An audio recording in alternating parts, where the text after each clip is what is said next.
সকলকে জানাই অগ্রিম ষষ্ঠীর শুভেচ্ছা ও অভিনন্দন। তো আজকে হলো ষষ্ঠীর আগের দিন, মানে কাল ষষ্ঠী আছে। আজকে আমি যাচ্ছি বাপের বাড়িতে। তো ব্যাগ ট্যাগ গোছানো কমপ্লিট হয়ে গেছে, সকাল থেকে যা কাজকর্ম করা সব করে ফেলেছি। এবার আমি জাস্ট রেডি হব। মা বোধহয় ওদিকে চলে মানে বেরিয়ে পড়েছে রাস্তায়, ঢুকে যাবে এরপর বাড়ি। তো যা মা আসছে নিতে আমাকে। তো চলো ব্লগটা দেখতে থাকো পুরোটা। আর হ্যাঁ, অনেক দিন পর আমি আবার ফিরে এলাম ইউটিউবে। তো তোমরা আমার চ্যানেলটিকে সাবস্ক্রাইব করে দিও, আর পাশে থাকা বেল আইকনটা প্রেস করতে যেন ভুলো না অবশ্যই। আর ব্লগটা সম্পূর্ণ দেখো। অবশেষে আমরা বাড়ি থেকে বেরোলাম। তো মা টোটো নিয়ে এসেছিলো, তো সেই টোটোতেই আমরা ব্যাক করছি। মায়ের কিছু বাজারে কাজ আছে, কিছু সবজি টবজি কেনার আছে, ফল মিষ্টি এসব কেনার আছে। তো আমরা সেটা করব, তারপর আমরা বাড়ির দিকে রওনা দেব। দেখো এখানে তালশাঁস বিক্রি করছিল রাস্তায়। তো মা দাঁড়িয়ে বলল তাল নিই। আর আমার ছেলে তালশাঁস খেতে খুবই ভালোবাসে। তো সেটা জানার পর মা বলল যে একটা কাঁদি গোটাই আমরা কিনে নেবো ভাবছি। কিন্তু দামে পোষালো না, কারণ প্রচুর দাম বলছিল। এত দাম মানে এক্সপেক্ট করা যায় না। একটা তালের দাম 10 টাকা, মানে ভেবে দেখেছো যে তাল শাঁস পিস হিসেবে আমরা আগে 10 টাকায় 7টা 8টা করে পিস খেয়েছি, সেখানে একটা তালের দাম 10 টাকা নিচ্ছে। মানে কোয়া যদি হিসেব করো, একটা তালের 2টো কি 3টে কোয়া থাকে, তো 2টো 3টে কোয়ার দাম 10 টাকা নিচ্ছে, মানে কতটা বেশি দাম।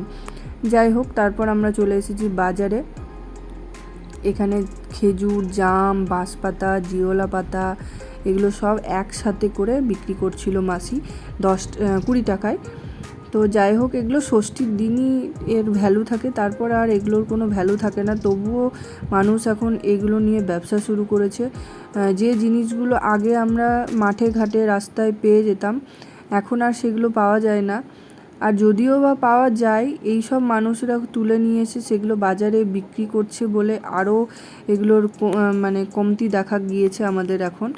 গ্রামের দিকে এসবের সমস্যা নেই, গ্রামের দিকে মোটামুটি সব জিনিসই পাওয়া যায়, কিন্তু শহরের মানুষজনের কাছে এইগুলো খুবই রেয়ার, তাই তাদেরকে এই রকম বাজার থেকেই জিনিসগুলো কিনে নিতে হয়।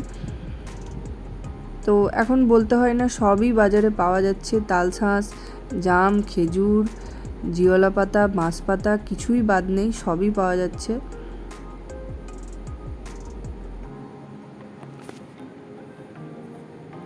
আর বলতে বলতে তোমাদেরকে একটা কথা আমার মনে পড়ে গেল।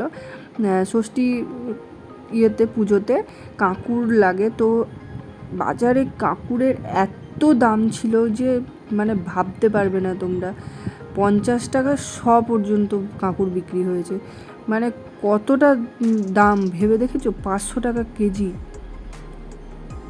অসম্ভব দাম। ওই কাঁকুর তো মানুষজন আর খাবে না, এই ষষ্ঠীর পর থেকে আর এই কাঁকুর সেরকমভাবে বিক্রিও হবে না, সেরকমভাবে কেউ খাবেও না। তো তবুও ওই কাঁকুরের দাম কত বেড়ে গেছিলো ওই একটা দিনের জন্য। মা এখানে আম কিনলো, কাঁচা আম, জামাইকে চাটনি করে খাওয়াবে তাই। আর আমি বললাম ধনেপাতা নাও, তো ধনেপাতার এত দাম বলছিল যে ধনেপাতা আর নিতে পারলাম না আমরা। এরপর এখানে আমরা কাঁকরোল নিচ্ছি, মানে ঘি করলা যেটাকে বলে, ঘি করলা, সেই ঘি করলা নিচ্ছি আমরা। আমার হাজব্যান্ডের খাওয়া দাওয়ার অনেক ব্যাপার আছে, মানে ও অনেক কিছু খায় না, যেমন পটল, ঢ্যাঁড়স এগুলো ও খায় না। তো ওর জন্য আলাদা আলাদা করে সবজি আমরা বেছে বেছে কিনছিলাম। তারপর এখানে আমরা আম নিলাম। এখন বাজারে আম মোটামুটি সস্তায়, 50 টাকা 1.5 কেজি আম পাওয়া যাচ্ছে। তো যাই হোক, বেশ সস্তায় আছে। লিচুর দাম প্রচুর হাই, 150 টাকা 200 টাকা এরকম কেজি লিচু। তো সেই তুলনায় মিষ্টিও নেই সেরকমভাবে লিচুগুলো। তবুও ষষ্ঠীর কারণে তো আম, জাম, লিচু এগুলো তো কিনতেই হয়, তো বাধ্য হয়েই কিনতে হয়েছিল আমাদেরকে। এখানে আমটাম নেওয়ার পর এবার আমরা যাব মিষ্টির দোকানে মিষ্টি কিনতে।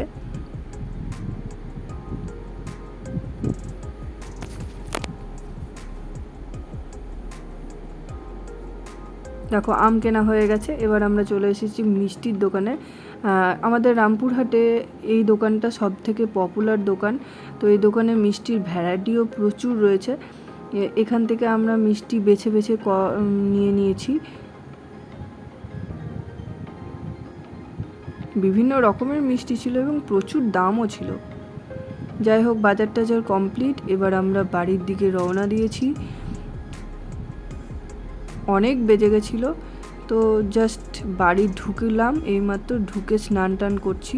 এই দেখো আমাদের ঘর সারানো হচ্ছে। তো পুরোনো দিকের ঘরগুলো যেগুলো সেগুলো ড্যাম্প হয়ে গেছিলো, তো এই কারণে মা এগুলোকে আবার রিপেয়ার করছে। তো রিপেয়ার করার জন্য এগুলোতে আর সেরমভাবে খরচা না করে টাইলস বসিয়ে দিচ্ছে, তাতে দেখতেও সুন্দর লাগবে এবং ঘরটা ঝরঝরেও হবে। ড্যাম্প যেগুলো আছে সেগুলোও সব মরে যাবে। তো জিনিসপত্র তো একদম চারিদিকে ছড়িয়ে ছিটিয়ে রয়েছে, পা দেওয়ার জায়গা ছিল না। তো যাই হোক, এরই মাঝে বেশ সুন্দর কাজ করছিল মিস্ত্রিরা। কি অবস্থা দেখেছো ঘরের? চারিদিকে ভেঙে চুরে পড়ে আছে।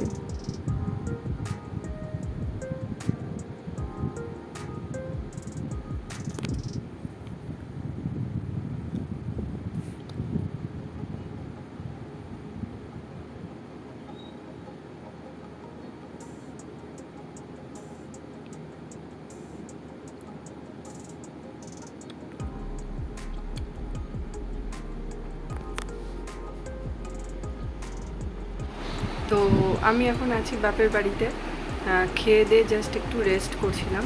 তো নিচে কাজ চলছে, তোমাদেরকে দেখালাম যে ঘরে কাজ হচ্ছে। আসলে পুরনো যে ঘরগুলো ছিল সেই ঘরগুলো একটু নতুন করে রিমডারেট করা হচ্ছে আর কি। একটু ড্যাম পড়ে গেছিলো, তো ওই কারণে সব টাইলস বসিয়ে সুন্দর করে ঘরটা রিপেয়ার করছে, সেটারই কাজ চলছে এখন। তো জাস্ট খাওয়া দাওয়া করে আমি উপরে এসে একটু শুয়েছি, একটু রেস্ট করব, তারপর আবার বিকেলে যাব একটু বেড়াতে। গ্রামের বাড়ি এলেই আমি বাপের বাড়ি এলে, আমি ভুল বললাম, আমি গ্রামের বাড়ি নয়, বাপের বাড়ি এলেই আমি এরকম বিকেলবেলা একটু ঘুরতে ফুরতে যাই। তো পুরো ব্লগটা দেখতে থাকো, তোমাদের সাথে শেয়ার করব আমি কি করছি কি করছি না। তো চলো দেখতে থাকো।